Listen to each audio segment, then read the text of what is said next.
Hello, it's me, Kai. Welcome to my kitchen.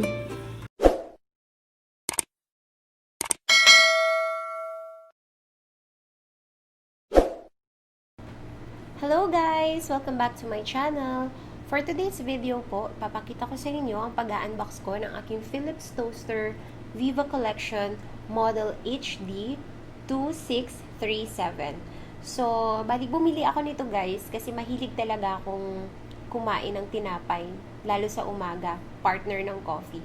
So, ngayon guys, ipapakita ko sa inyo kasi na-excite na rin po akong i-open ito. So, tara na guys, i-open na natin. So, eto na guys, i-open na po natin. Ayan, so, wala ako ng gunting. Wait lang. Ito.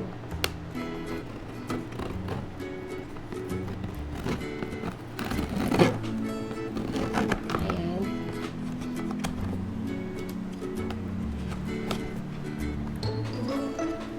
Medyo mahirap lang. Ayan.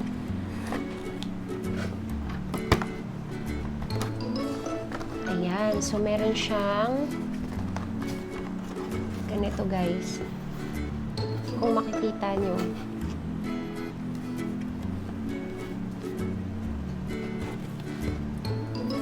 Tsaka ito din. Ayan, so tatayo lang ako guys Medyo in fairness, medyo mahirap siya. Wait lang ha.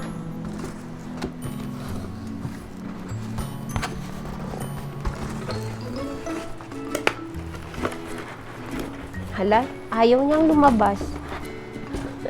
Wait lang po. Ganituhin ko na lang kaya guys. Oh. Ayan. Ayun, yun pala eh. O, diba?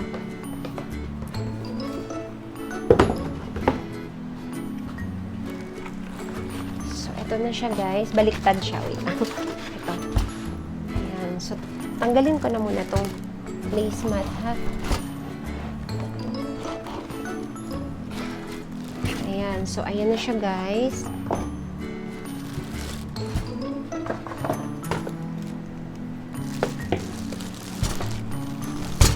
Ayan.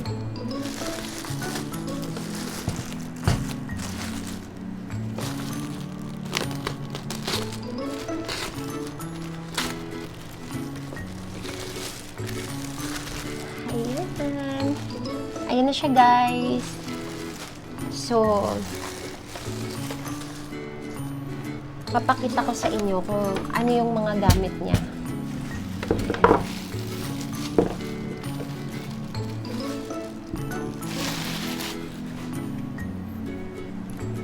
So, eto siya guys.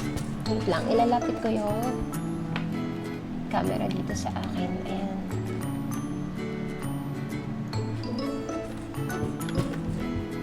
Ayan siya guys, oh.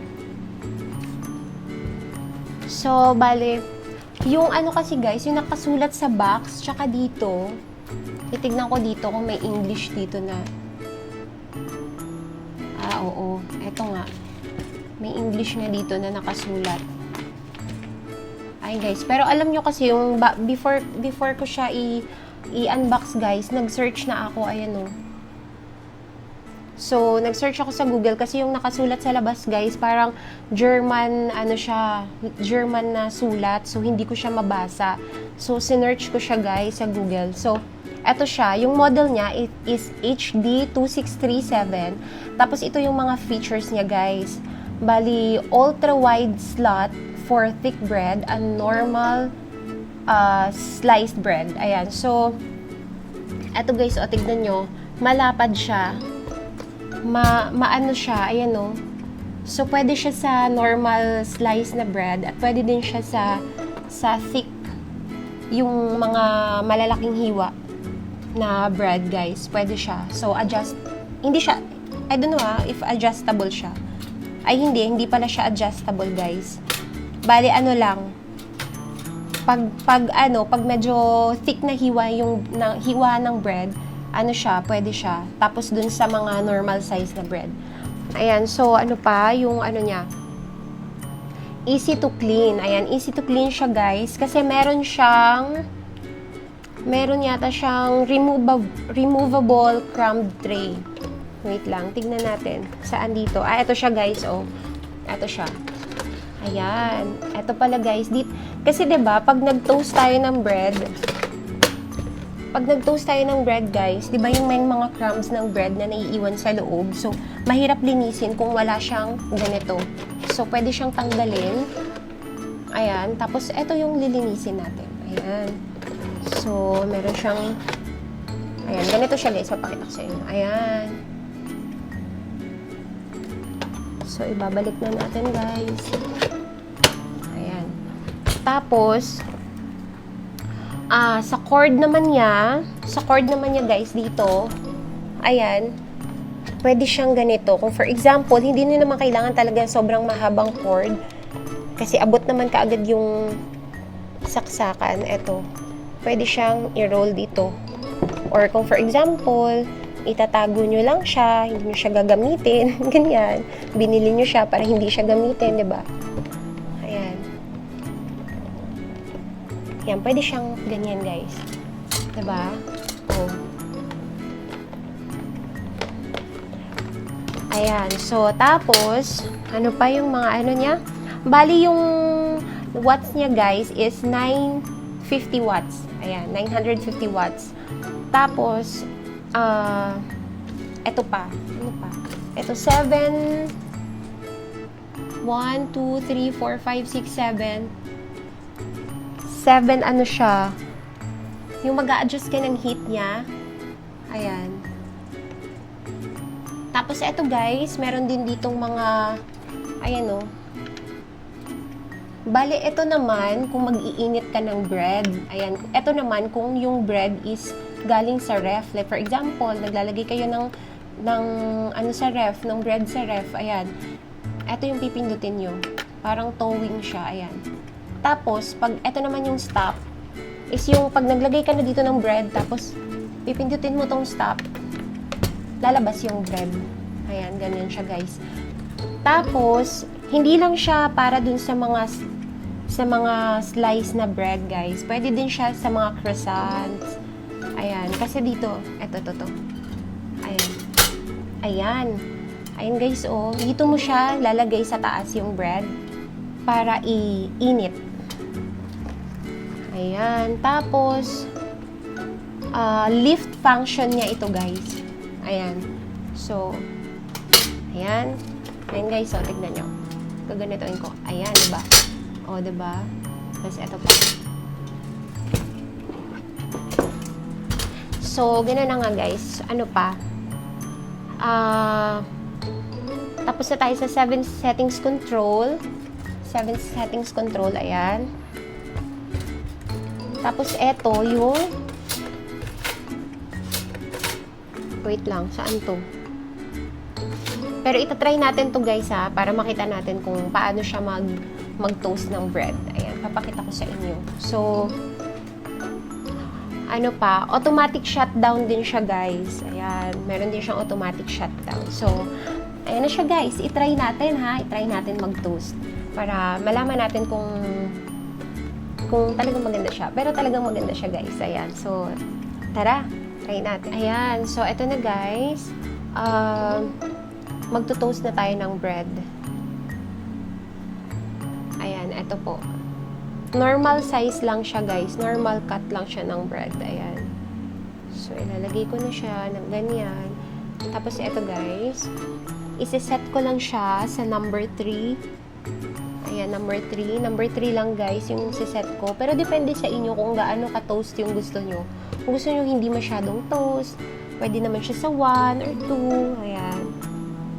Ayan, so number 3, tapos ilalak natin dito sa gilid. Ayan, ito. Ilalak ko na siya. Ayan, so, wait lang natin siya guys, kasi automatic naman siya Automatic naman siya magsi-stop.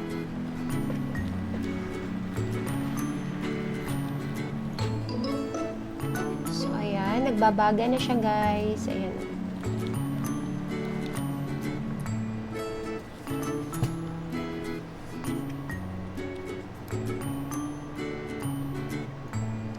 Ayan, antayin lang natin.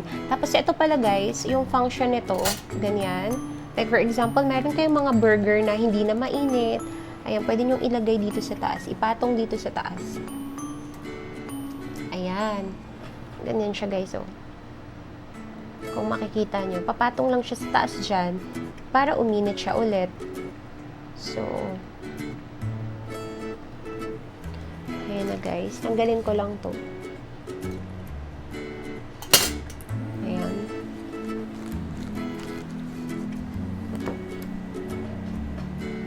So, maya-maya po magpa-pop out lang yung bread natin dyan.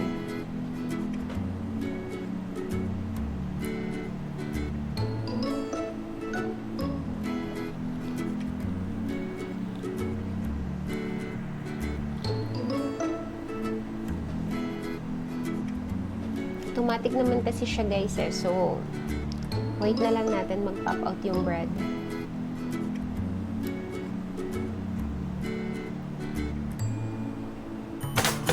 Ayun! Ayan na siya guys.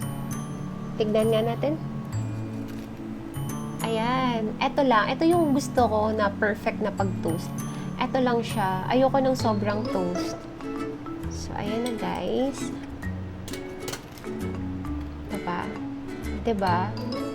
Ang ganda lang ng pagka-toast niya. Nilagay ko lang siya sa number 3. Ayan. So, ayan o. Toast na toast siya, guys. Ayan. So, ngayon guys, magko-coffee na ako. At lalagyan ko na rin siya ng butter ito. So, maraming salamat guys. Ayan.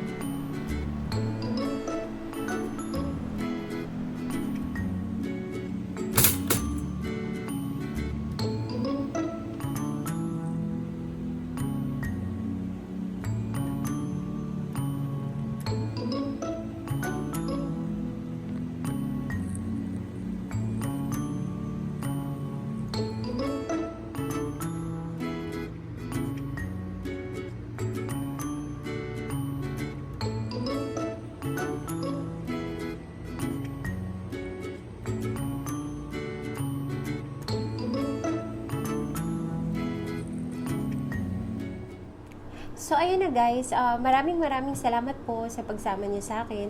At kung nagustuhan niyo po ang video na ito, please don't forget to like this video.